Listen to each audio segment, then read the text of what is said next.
Assalamualaikum warahmatullahi wabarakatuh. Apa kabar? Kembali berjumpa dengan saya, Hersbun Arif dari Forum News Network.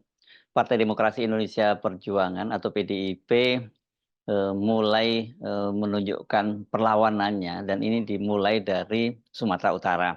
PDIP ini sudah akhirnya memutuskan untuk mengusung mantan Gubernur Sumatera Utara Edi Rahmayadi sebagai lawan dari menantu Pak Jokowi Bobi Arif yang diusung oleh koalisi partai-partai besar atau sebenarnya koalisi Indonesia Maju Plus ya.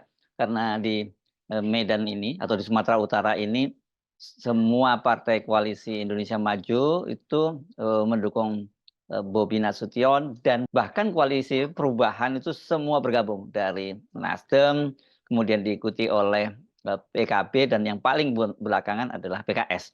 Nah, tinggal PDIP sendirian bersama Partai Hanura ya.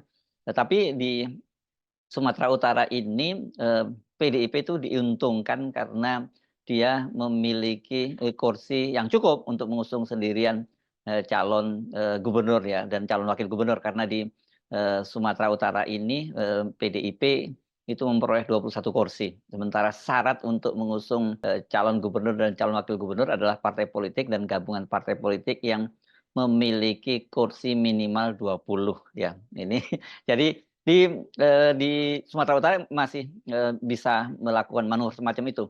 Nah, pertanyaannya apakah kemudian PDIP itu juga bisa melakukan manuver yang sama di Jakarta?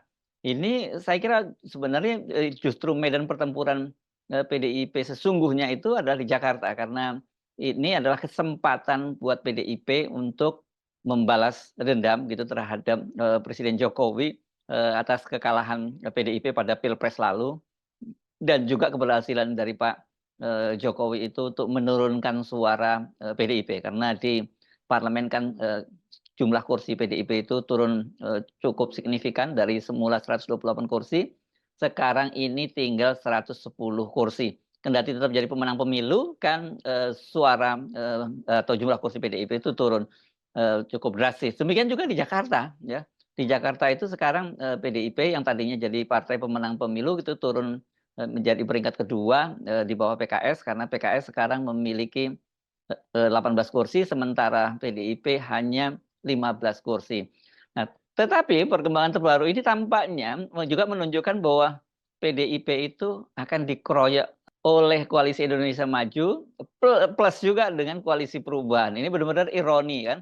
Karena sebelumnya kan ada semacam kesepakatan yang tidak resmi gitu akan ada koalisi 04 waktu itu ya. Itu merupakan gabungan dari koalisi 01 yang mengusung Anies Baswedan dengan Muhaimin dan koalisi 03 yang mengusung Ganjar Pranowo dan Pak Mahfud MD. Ini yang diusung oleh PDIP, Perindo, Hanura dan juga P3. Tetapi kali ini di Jakarta ini DPRD Jakarta ini dari partai-partai yang ada di yang memiliki kursi di DPRD tanda-tandanya PDIP itu akan ditinggalkan sendirian di luar parlemen setelah PKS kemarin itu atau bukan kemarin ya beberapa hari terakhir ini menunjukkan sinyal yang kuat bahwa mereka akan meninggalkan Anies Baswedan dan bergabung dengan Partai Koalisi Indonesia Maju yang mengusung Prabowo Gibran. Dan di belakang layar kabarnya sudah terjadi pertemuan-pertemuan nih antara petinggi Partai Gerindra dengan PKS begitu. Bahkan terakhir kabarnya Ketua Dewan Suro PKS yakni Salim Segaf Al-Jufri itu sudah bertemu dengan Pak Prabowo di kediamannya Pak Prabowo. Tapi memang tidak ada penjelasan resmi soal ini. Tapi bahwa kemudian PKS akan bergabung dengan Koalisi Indonesia Maju itu sendiri juga sudah dibenarkan oleh Pak Prabowo bahwa mereka katanya kata Pak Prabowo itu akan dalam waktu dekat ini akan melakukan pertemuan untuk lakukan pembicaraan berkoalisi itu. Tapi sesungguhnya ini hanya semacam formalitas dan tampaknya ini PKS sudah dipastikan bergabung. Nah, pertanyaannya dengan hanya 15 kursi yang tersisa gitu, bagaimana caranya PDIP itu bermanuver untuk menyelamatkan Anies? Karena Tampaknya, PDIP sendiri sudah sampai satu pemahaman, satu kesadaran bahwa, kalau mereka ingin melawan, koalisi dari pemerintahan atau koalisinya yang disupervisi oleh Pak Jokowi, ya dia harus mengusung Anies. Karena peluang Anies itu untuk menang kalau dia mendapatkan tiket itu sangat besar. Dan ini, tentu saja, buat PDIP tidak ada pilihan itu. Sinyal-sinyal semacam itu sesungguhnya, sudah, disampaikan sejak lama oleh PDIP. Tetapi bahwa sekarang ini, baik, PDIP bahkan kemudian Anies Baswedan sendiri sampai pada satu kesimpulan bahwa dia sudah ditinggalkan, para pendukungnya, ya atau dalam bahasa yang muncul di media itu bahwa, Koalisi Indonesia Maju Plus itu adalah untuk menjegal Anies Baswedan. Saya kira, bahasa itu tidak terlampau salah, istilah itu tidak salah karena memang sejak awal kalau terutama Pak Jokowi, itu kan memang tidak menginginkan Anies Baswedan bisa maju di, Pilkada Jakarta, karena dengan begitu ini akan menjadi, tantangan berat atau bahkan menjadi halangan terbesar kalau nantinya, Gibran Rakabuming yang sekarang terpilih maksud saya menjadi wakil presiden itu ingin maju pada Pilpres 2029. Semula Anies itu masih, coba bercandalah ketika ditanya apakah, benar dia ini, dijegal oleh, partai-partai koalisi Indonesia Maju dan ditinggalkan oleh PKS. Pada waktu hari Kamis kemarin ketika dia belusukan di kampung elektro di Jakarta Utara, Anies tuh masih bercanda bahwa, dia menyatakan, "Saya tadi waktu saya jalan tidak ada yang jegal," kata dia begitu ya. Bahkan banyak yang, bertepuk tangan ya, kata dia begitu ya. Bersorak-sorai kata Anies Baswedan. Pada waktu itu memang hari Kamis itu belum terlampau, gambaran bahwa Anies akan ditinggalkan itu walaupun sudah, kelihatannya sudah hampir pasti, tapi Anies itu tampaknya masih coba berharap. Nah, ketika hari Jumat kemarin, dia ditanya oleh wartawan, "Bagaimana komentar Anies Baswedan berkaitan dengan pernyataan dari Sekjen DPP PDIP Hasto Kristianto bahwa Hasto mendapat laporan Anies itu dijegal, kemudian, ketika dia belusukan juga di Jakarta di mana, di Taman Kota Kembangan Utara, Jakarta Barat, Anies menyatakan dalam bahasa Inggris ya, "I feel you Pak Hasto," maksudnya, saya juga merasakan atau mendengarkan hal yang sama Pak Hasto. Jadi sekarang Anies mulai mengakui bahwa dia itu ditinggalkan oleh para partai-partai pengusungnya, atau dalam bahasa media sekarang dia sadar dia dijegal itu.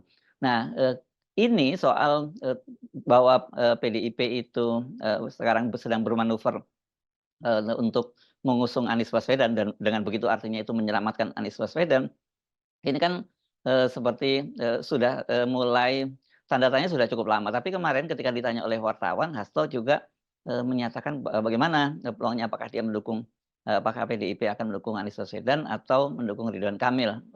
Hasto waktu itu menyatakan bahwa Pak Anies itu, darahnya merah, gitu ya. Ini nggak tahu apa maksudnya, kan merah ini kan identik dengan identity color ya dari PDIP, karena baju kebesaran, PDIP dan warna-warna lain identity color dari PDIP itu adalah merah. Sementara Ridwan Kamil kata, Hasto itu kesadaran historisnya bagus karena menurut dia, Ridwan Kamil kan pernah membangun, eee, patung, Pak Bung Karno yang cukup besar di Bandung. Tetapi, saya kira, dalam posisi sekarang tidak mungkin kalau PDIP kemudian bergabung juga dalam Koalisi Indonesia Maju Plus dan, mengusung Ridwan Kamil. Itu artinya kan PDIP juga mengakui, pemerintahnya Prabowo Gibran, mau tidak mau semacam itu gitu. Jadi, ini kelihatannya PDIP mencoba melakukan manuver untuk menyebutnya sebagai menyelamatkan Anies. Tapi persoalannya dengan partai apa gitu ya, nanti PDIP itu berpasangan karena tadi jumlah kursinya PDIP itu tidak mencukupi. Yang paling mungkin PDIP itu kalau mau mengusung Anies ya harus berpasangan dengan salah satu dari partai koalisi, perubahan gitu ya. Dan dengan partai manapun kalau PDIP itu berkoalisi ya maksudnya dengan partai, partai koalisi perubahan dengan Nasdem, dengan PKB, apalagi dengan PKS itu lebih dari cukup. Nah, tetapi kan yang, tanda-tandanya juga sangat jelas sudah akan bergabung itu adalah PKS. Kemudian Nasdem walaupun, juga, belum secara resmi menyatakan dan baru hanya kita mendapatkan indikasi bahwa, Nasdem juga akan meninggalkan Anies itu kan dari pernyataan Bendahara Umum Nasdem Ahmad Saroni yang menyatakan bahwa, ya Anies walaupun sudah diberi rekomendasi tapi belum tentu didaftarkan. Ini kabarnya berkaitan, kenapa Nasdem akhirnya berubah arah, ya karena, Surya Paloh itu diminta oleh Pak Jokowi dengan secara halus katanya diminta untuk kalau kemarin di Pilpres berbeda jalan, sekarang ini lebih baik bersama-samalah begitu ya dengan pemerintah. Dan artinya kalau Pak Jokowi menginginkan hal itu sebenarnya tawaran halus, tapi di baliknya itu pasti ada ancaman-ancaman. Dan kita tahu bagaimana dampak dari mengusung Anies Baswedan pada Pilpres lalu kan dampaknya pada, Nasdem ini paling parah ya, paling, berat karena tidak hanya menterinya 2 orang kemudian dicokok, yang satu dicokok oleh Jaksa Agung dan satunya lagi oleh KPK, tapi juga bisnis-bisnis dari Surya Paloh itu banyak yang diganggu oleh pemerintahan. Anda pasti bertanya, kan sekarang Pak Jokowi sudah tinggal beberapa bulan lagi. Jangan salah, ini Pak Jokowi kelihatannya masih terus memainkan kartunya begitu ya. Jadi, artinya kemungkinan yang hampir pasti bergabung dengan Koalisi Indonesia Maju Plus itu adalah Nasdem dan PKS. Bagaimana dengan PKB?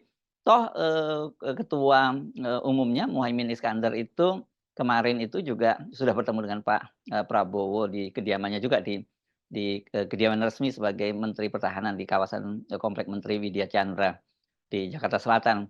Pada waktu itu sih, Muhaimin alasannya dia mengantarkan surat undangan untuk menghadiri muktamar, PKB. Tetapi Muhaimin juga mengakui bahwa mereka juga membicarakan, masalah, pilkada. Dan, soal ini bahwa, PKB itu akan meninggalkan Anies kan justru lebih duluan ketimbang PKS ya, yang disampaikan oleh Wakil Ketua Umum, PKB Jazilul Fawait yang menyatakan bahwa mereka itu kemungkinan akan bergabung dengan pemerintahnya Prabowo Gibran dan karena itu ya kemungkinan besar mereka akan membatalkan dukungannya terhadap Anies. Tapi, agak mengejutkan karena belakangan ini kemudian dalam, kemarin itu, Jazirul menyatakan bahwa, mereka siapa bilang bahwa dia sudah memutuskan untuk meninggalkan Anies karena menurut, Jazilul sampai sekarang pun mereka belum duduk bersama untuk membicarakan soal itu.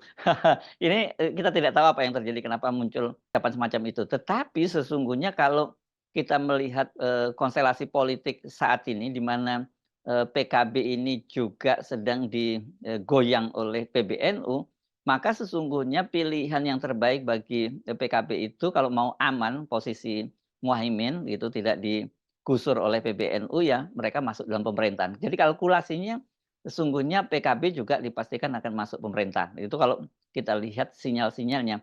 Tetapi, kalau dari, sisi, PDIP yang, dia masih mungkin untuk menyelamatkan Anies gitu dan memasangkan dengan kadernya itu kalau, PKB ternyata tidak jadi bergabung dengan, pemerintahnya Prabowo Gibran. Dan ini sebenarnya kalau kemudian akhirnya PDIP itu berkoalisi dengan, PKB dan mengusung Anies Baswedan dan memasangkan, dengan kader PDIP sebagai, calon wakil gubernurnya, ini kan bukan hal yang baru karena sebelumnya sudah terjadi pembicaraan-pembicaraan semacam itu antara, PDIP dengan PKB. Pada waktu itu PKB mengusulkan agar Anies itu, dipasangkan dengan, Andika Perkasa mantan Panglima TNI. Ini sebagai, sikap penolakan dari PKB terhadap usulan PKS atau bukan usulan PKS tapi tawaran harga mati dari PKS agar Anies itu dipasangkan dengan Sohibul Iman. Nah jadi, saya kira beda sekali dengan di Sumatera Utara ya, kalau di Sumatera Utara itu walaupun ditinggalkan sendirian, PDIP masih bisa bermanuver, karena dia kursinya cukup. Persoalannya di PDIP itu, apesnya atau sialnya begitu, PDIP ini suaranya sekarang ini turun di Jakarta dan kemudian dia hanya memperoleh 15 kursi dan itu di bawah PKS. Jadi kalau mau melakukan manuver, saya kira betul-betul ini tergantung bagaimana dengan posisi dari, PKB. Kalau PKB itu kemudian batal masuk di, pemerintahan, Prabowo Gibran, ya berarti, Anies itu bisa, selamat begitu dan itu akan diusung oleh PKB dan PDIP. Ini menjadi ironis banget ya, bahwa Ridwan Kamil nantinya diusung oleh, PKS gitu. Dan kemudian Anies itu diusung oleh, PDIP dan kalau itu terjadi, ini akan sangat menarik. Jadi ini akan dibuktikan klaim siapa yang lebih benar gitu, karena PKS selalu mengklaim bahwa ya suara mereka itu adalah hasil kerja keras mereka dan Anies justru diuntungkan karena diusung oleh PKS, tapi para pendukung PKS mengklaim bahwa suara, PKS dan bukan hanya PKS, suara partai-partai lain termasuk Nasdem dan, PKB itu bisa naik karena mereka mengusung Anies Baswedan. Karena memang buktinya pada pemilu legislatif lalu itu semua partai, koalisi, perubahan yang mengusung Anies Baswedan mulai dari PKS, Nasdem, dan juga PKB suaranya naik, secara nasional. Sementara, Partai Demokrat yang kemudian hijrah ke, Koalisi Indonesia Maju, itu suaranya anjlok, kursinya di, parlemen sekarang itu menjadi hanya 44 kursi dan itu menjadi, fraksi yang, terkecil di parlemen sekarang ini. Sekali lagi saya mungkin Anda masih ingat ya dengan pernyataan sebelumnya bahwa Anies itu, dikenal oleh kalangan, dekatnya sebagai orang yang beruntung, orang yang bejo gitu kan, yang nasibnya memang membawa, dia itu untuk menduduki, jabatan-jabatan penting, terutama khususnya dikaitkan dengan Pilkada Jakarta, 2017. Apakah keberuntungan Anies Baswedan itu, akan kembali terjadi pada Pilkada serentak 2024 ini? Secara kalkulasi saya mesti menyatakan dengan jujur bahwa itu berat ya. PKB dipastikan kalau dia bisa memilih secara luas sih pasti dia akan lebih memilih bergabung dengan pemerintahan, Prabowo Gibran ketimbang tetap mendukung Anies Baswedan dengan risiko bahwa posisi, Ketua Umum PKB, Muhaimin Iskandar itu bisa didongkel oleh PBNU. Kalau Anda tanya pada saya, bagaimana peluangnya, apakah masih mungkin? Ya, ketika matahari yang bersinar itu masih sama, jadi apapun, itu sangat mungkin terjadi. Termasuk juga bahwa, Anies itu tetap bisa maju ke pilkada serentak 2024 ini kendati dijegal habis-habisan oleh, bukan hanya Koalisi Indonesia Maju, tapi juga oleh para pendukungnya sendiri. Saya Sumunarif dari Forum News Network, sampai jumpa lagi. Wassalamualaikum warahmatullahi wabarakatuh.